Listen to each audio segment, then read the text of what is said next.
Welcome to MMALockup.com. You're joined by Jeremy Hurt and Bernard Oliver, along with our guest, Don McGuire. Don, how are you this evening?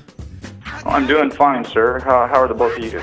We're doing pretty good. Jeremy, how are you? I'm fantastic. I got Dr. Pepper. I got like a big case. Jeremy found a pack of Dr. Peppers, so he is in heaven. I'm all jacked up now. Let's do this. MMA Lockup crew, we are definitely going to bring this to you in a special broadcast. We are going to be talking about UFC on Fight Night that's going on tomorrow. We're doing a special little Tuesday podcast for you guys, so you guys can listen to our input and listen to what Don has to say about the card tomorrow. Don, let's get right into it. First of all, Thiago Silva and Matt Hamill already getting off to a rocky start. Thiago Silva did not make weight today. He was actually 208, and they gave him an hour to lose 2 pounds, which is extremely unhealthy, but they gave him an hour to lose 2 pounds, and he didn't do it. So he forfeits 25% of his purse, as well as not being eligible for bonuses. Yeah, I was extremely shocked. That camp usually comes through right on point, and for him to, not be able to lose come in overweight to begin with, and then not to be able to lose the 2 extra pounds is wow. It's a big wow for me, because that camp is phenomenal, and coming into a fight like this, you would have thought he would have, paid more attention and redirected it towards his weight, and losing that much weight, in effect will rip your body apart to begin with. We all know that, but that's something that a fighter needs to, keep stringent guidelines on, and I'm astonished that camp came in overweight today. I just truly am. If I got one piece of advice for Thiago Silva right now, you better finish Matt Hamill. You better finish him something spectacular, because he's failed 2 drug tests. He's failed, right? He misses weight on this one. He hasn't been winning. Like, he's actually had some embarrassing. Like, in 2013, their roster is so thick. Like, you don't get chances anymore. This isn't the era where the same guy can lose 10 times in a row. With everything on his resume at this point, man, you better make something memorable happen against Hamill, son, because I'm not sure he's going to be back. This might be Thiago Silva. This may be the swan song for Thiago Silva in the UFC, honestly. Yeah, and if you look at his last couple of fights, if we back up to Lyoto Machida, that was a loss. He beat Keith Jardine. He loses to Rashad Evans. No contest, Brendan Vera, because of a falsified urine sample. And then he loses to Gustafsson, which is, can't really blame him for that. No contest versus Stanislav Netkov, because he tested positive for weed, marijuana if you want to be technical. And then we go into the win over Cavalcante, which he looked amazing in. But, man, he's got some bumps in that resume there that you were talking about. And it's kind of rough for him not to make weight at this point, because he's got so many no contests, so many, losses within the last couple. He did look good against Cavalcante. But, this story is so reminiscent of Alistair Overeem. I mean, I think just there's a lot of complacency with some of these veteran fighters, nowadays. And, I don't think some of the camps are thinking, things correctly. You look at Overeem, and you look at Thiago, and it's basically looking in the mirror, man. It's like, do you guys really want your careers, or do you guys just want to walk out, as a disappointment to the fans? And, Alistair's a good friend of mine. I'm very disappointed in his last 2 fights. Almost looks like to the point that he doesn't even want to fight anymore. Going back to Thiago, after Cavalcante, I was impressed, but I was already dismissing him at that point. But I thought the camp would get him on point. Hasn't happened. I mean, coming in overweight is just something that you don't do coming into a card like this, especially against the opponent that he's facing. I mean, it's not going to be a cakewalk for him, and, he better prove point, because like Jeremy was so poignant in saying, this is probably his last stand. If he doesn't win tomorrow, he's probably going to be set up for the pasture. Yeah, and I definitely agree there. I was so happy to see Thiago come back when he came back against Cavalcante, and he's been training with the Black Zillions that you were talking about out there in Boca Raton, Florida. The guy's so talented. He's got fight of the night, knockout of the night, submission of the night honors. He's got a black belt in Brazilian Jiu-Jitsu. The guy is mad talented. When he's on point, he's as exciting as anybody. Very, very exciting to watch, and it would suck for the UFC to lose him. But if you're gonna, I don't want to call him lazy, but if you're not gonna make weight, Dana hates that, and I think the committee, along with Dana, hates that are in charge of these fighters, and I really don't see him being able to overcome that if he loses tomorrow. Yeah, it takes away some of the legitimacy from the fight because it's no longer a fight between two people who weighed the same, and so you lose that legitimacy. And it's a question of being able to depend on someone. Like nobody wants to have to deal with someone that they can't depend on. That's a basic rule. It doesn't matter if you're teaching kindergartners or fighting for a living. Nobody wants to have to deal with someone they can't depend on. No, and you take it back to the whole camp as a whole. The Black Zillions are falling apart. Bob Sapp hasn't done anything. They just got rid of Andrew Whitney.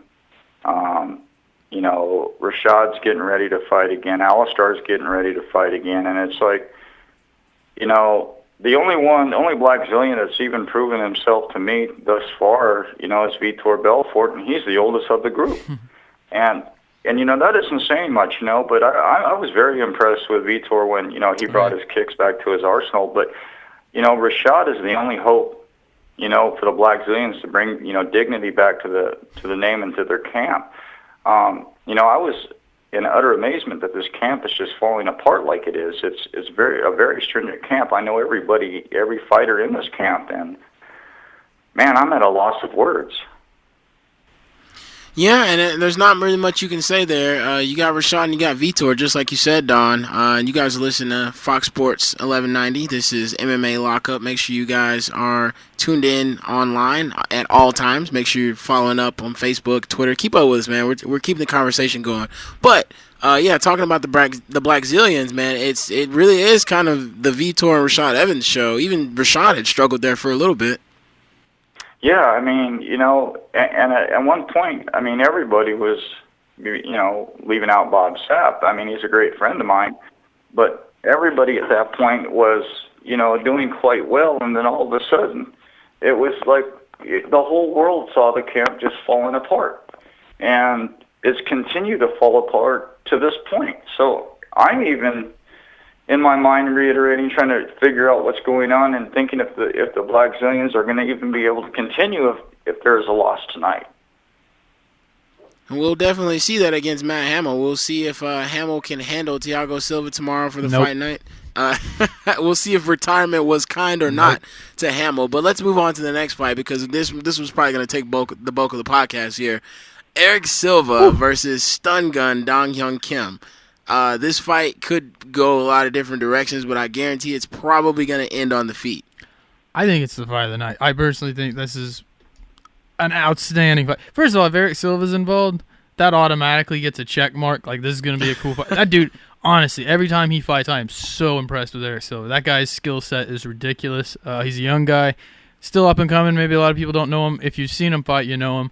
And, Dong Hyun Kim, like, what can you say? Like, that guy's judo, his stand-up, everything is fantastic. I love this matchup. I think it's fantastic. Hey, we actually have a disagreement. We actually have a disagreement.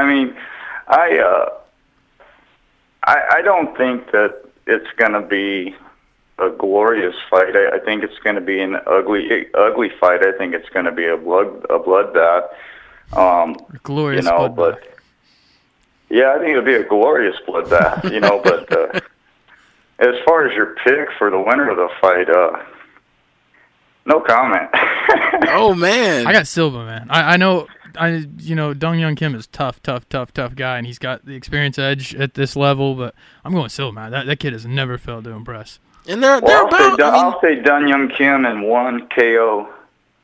Oh, man, okay. Well, yeah, see, I kind of was leaning with Jeremy because I had been saying this for the past couple of weeks since I had known that they were going to fight, is that this fight is going to be fight of the night only because it's probably going to last longer than Damian Maia and Shields. But, with the power that Stun Gun has, the power and KO resume that Eric Silva has, it might be over very quickly. And it's kind of one of those fights that I hate to pick just because I am a huge fan of Eric Silva and Dong Hyun Kim. Back when Jeremy and I were on Off the Mat, he was part of our Open on the TV show.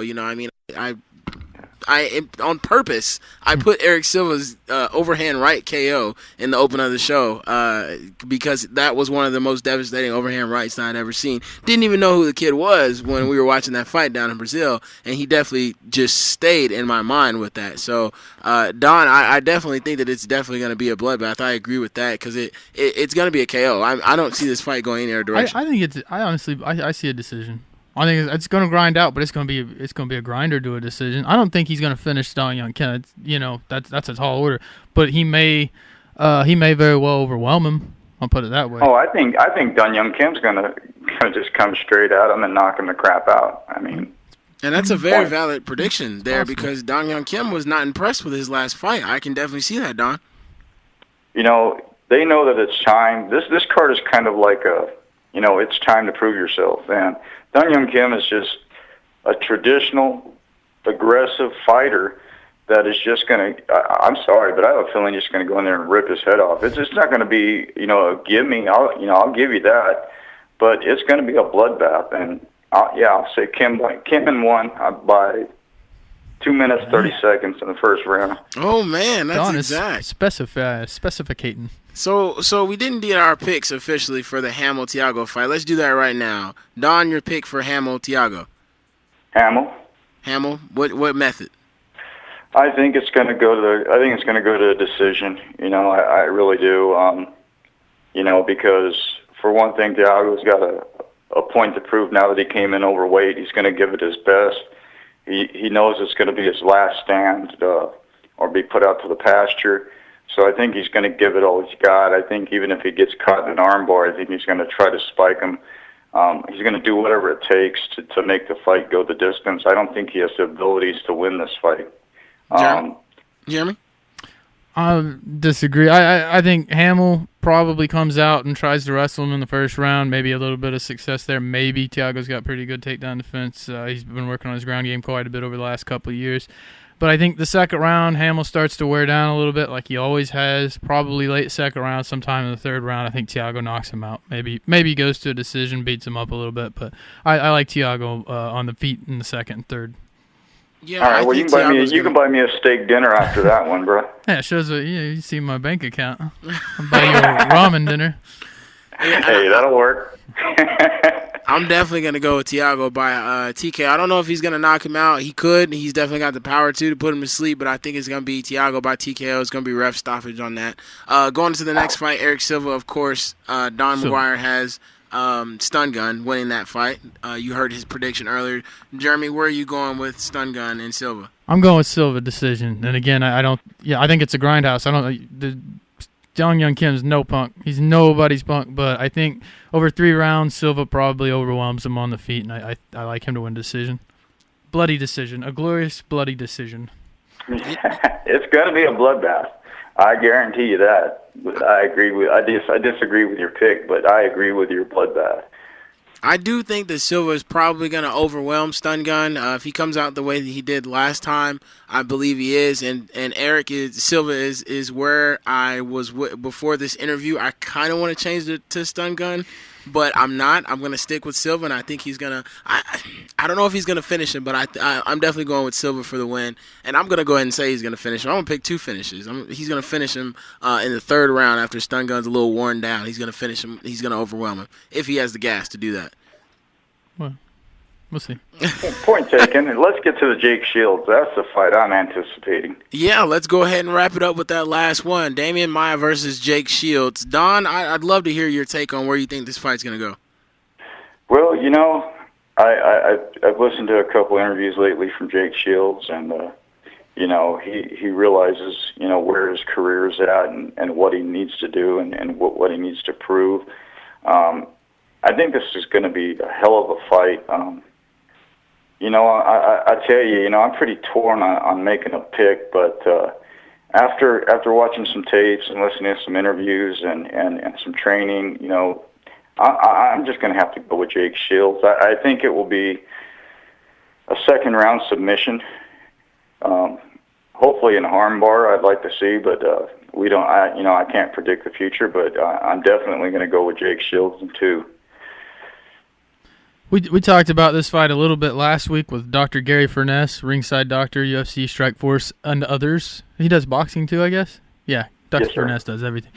We talked a little bit about this last week with him, and what we kind of got to was most people would look at Damian Maia and say he's got the jiu-jitsu advantage, and they'd look at Jake Shields and say he's got the advantage on the feet. But both guys have, Jake Shields has what I call a sneaky elite ground game, very, very skilled on the ground, working with the Gracie crew out there in California.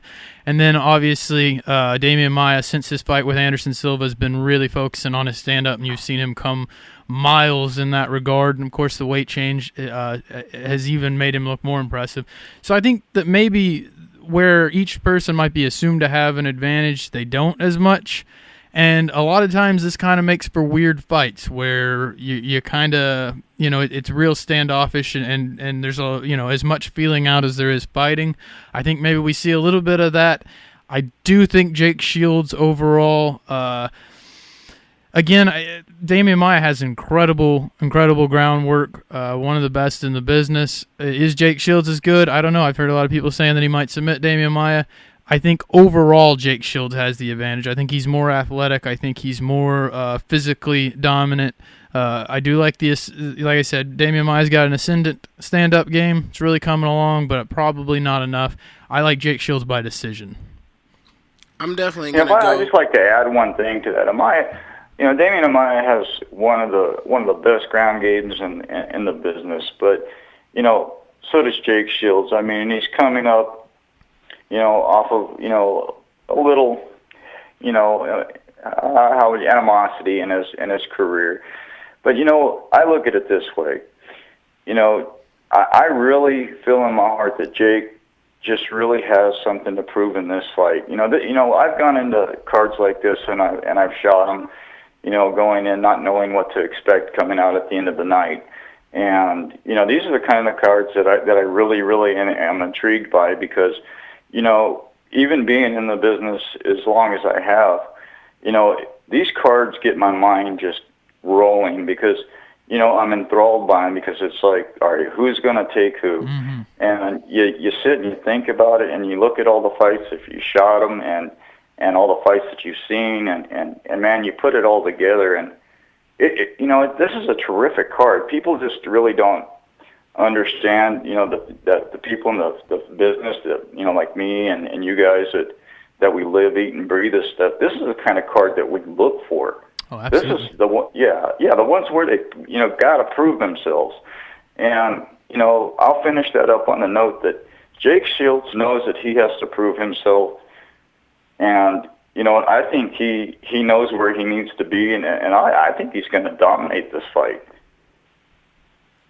I'm going to go against both of you guys, and I'm going to pick Damian Maia just because I think Maia is going to come out. He has been on a tear since he switched weight classes. That's a good weight for him. He was fighting above his weight before, and Anderson, I think, showed him a lot of things, but one of those was, he's way better at this lower weight. Yeah, and I think that he is ranked number 3 in the class right now. Or he might be number 2 in the class right now. He's ranked number 3. He's number 1 in our hearts.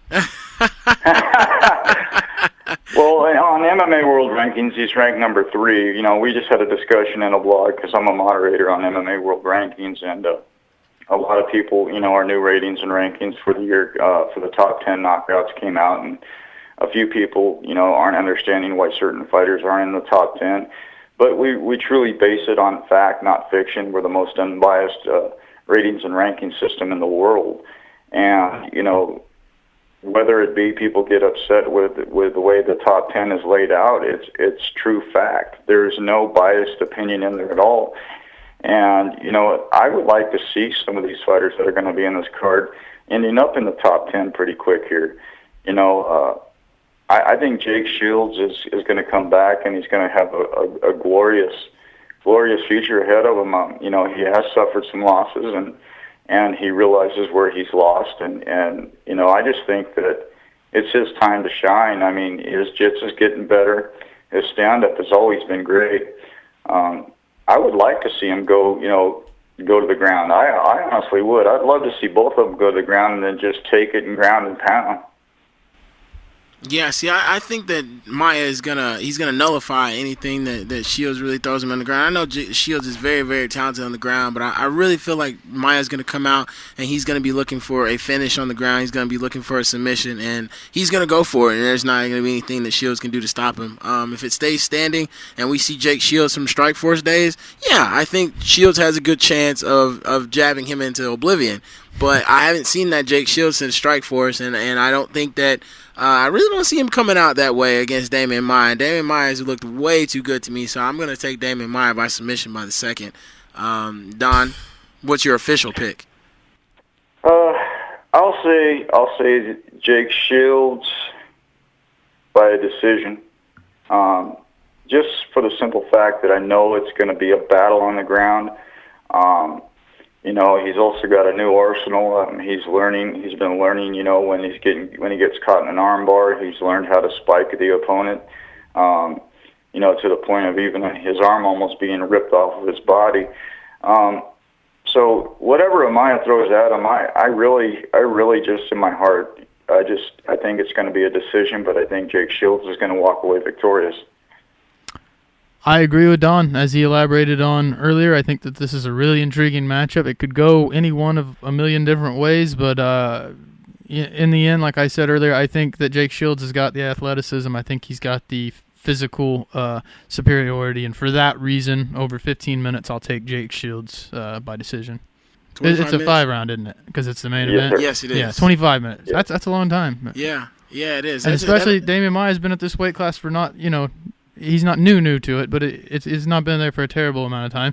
25 minutes is a long time, as he learned against Anderson Silva. Another lesson he learned against Anderson Silva. 25 minutes is a long time. I'll take Jake Shields by decision. I'll stick with that. When you do change weight classes, that 25 minutes can seem like an eternity. And when you've already got a fighter that's used to going to 25 minutes, it's a no-brainer.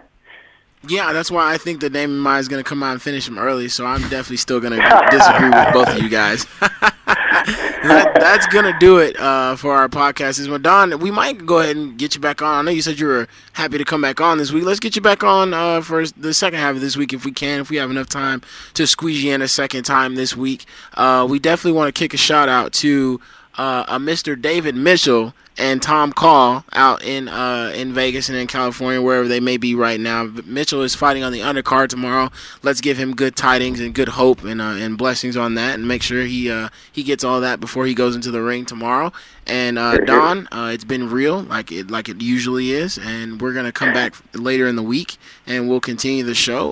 We're rolling up on about 25 minutes now, so we got a pretty good podcast going for the crowd out there. I just want to give one shout out if I can. I'd like to give a shout out to Knockout Artist and Knockout Artist Radio coming in conjunction with MMA Lockup. All of us becoming one and moving the wave of red into the future. Yeah, it's going to be awesome. Knockout Artist Radio is going to be coming very, very soon to you guys. Shout out to Knockout Artist Knockout Artist Clothing Company and Stan Reddick. Stan, we're with you in spirit. I'm sure we'll talk to you here pretty soon on the show. So good tidings to you all. That's going to do it for us on the podcast, guys. Make sure y'all get on the Facebook, like us at MMA Lockup. Go follow us on Twitter at MMA Lockup. Make sure you talk to Don, Jeremy, Chris, Stan, everybody on the Facebook page. We're all in there talking. We're all in there, got the conversation going. We had some really good conversation with the fans this week. It's going to be hard to pick a fan of the week this week, and we're going to start giving you guys prizes. So fan of the week is going down this week if we can decide. I'm guessing I'm not eligible. No, you're not eligible, Jeremy. I want a T-shirt. No, what we are implementing is we're going to be implementing. You send in to MMALockup.com your knockout artist video of the week, of the month, and at the end of the month we'll be awarding a knockout artist shirt to whoever the panel decides is the best knockout, and we're looking forward to the groundbreaking and world press release coming next month. So stay tuned to MMA Lockup and Knockout Artist Radio coming at you from a cage real soon. And everybody, you have a lovely evening and appreciate being on the show. For Jeremy Hurt and Don McGuire, I'm Bernard Oliver. Remember, if you're the last one here, turn out the lights and lock it up.